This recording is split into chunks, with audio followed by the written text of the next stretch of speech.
it's CJ. Today I want to talk about preeclampsia. It happens in about 2 to 8% of pregnancies and is one of the leading causes of maternal death and premature birth.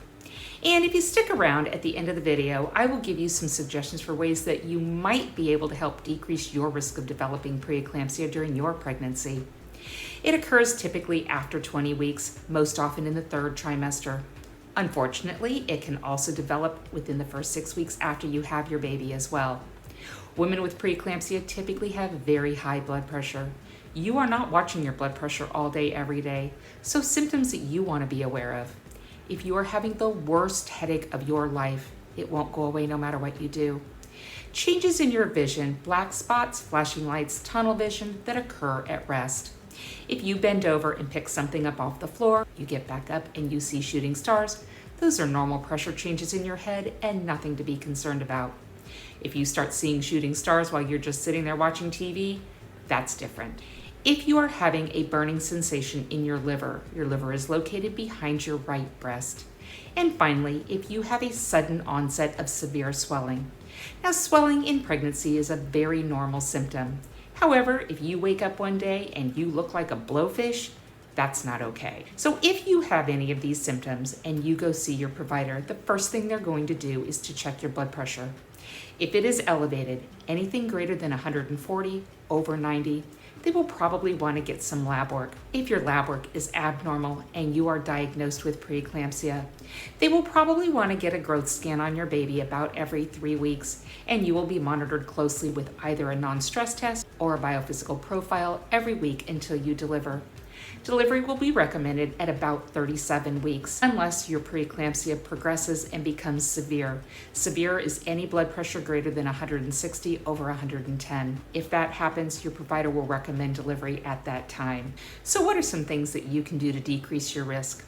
If you are at high risk to develop preeclampsia, you're carrying more than one baby. You had preeclampsia with a previous pregnancy. You have a long-term health condition such as diabetes, chronic hypertension, chronic kidney disease, or an autoimmune disorder such as lupus. Or if this is your first baby, your BMI is greater than 30, you are 35 years of age or greater, you are of African American descent, your mom or your sister had preeclampsia, or if it's been more than 10 years since you had your last baby, you will probably be instructed to start taking a low dose or a baby aspirin at 12 weeks. You're going to want to take that every single day until you deliver, unless your provider has told you otherwise. You're going to want to exercise on a regular basis. Make sure that you are drinking plenty of water, following a healthy diet that is low in salt. You want to make sure you're getting adequate rest. You want to avoid any alcohol or caffeine intake. And finally, if you are started on medications, please take those as directed by your physician.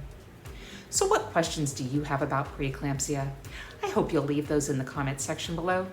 While you're in the comment section, I would sure appreciate it if you'd hit that like button. You're still here. Thanks so much for sticking around through the entire video.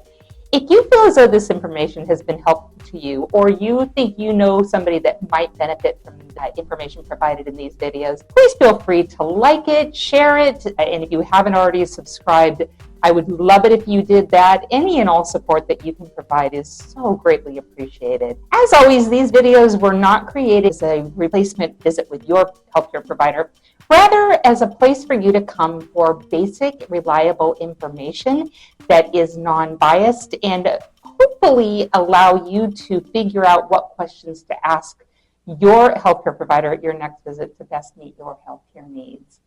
Again, I appreciate all of your support. If you want to contact me, my information is at the top of this screen, and I will put it in the comment section of this video. That's all I have for today. This is CJ. I'm at your cervix.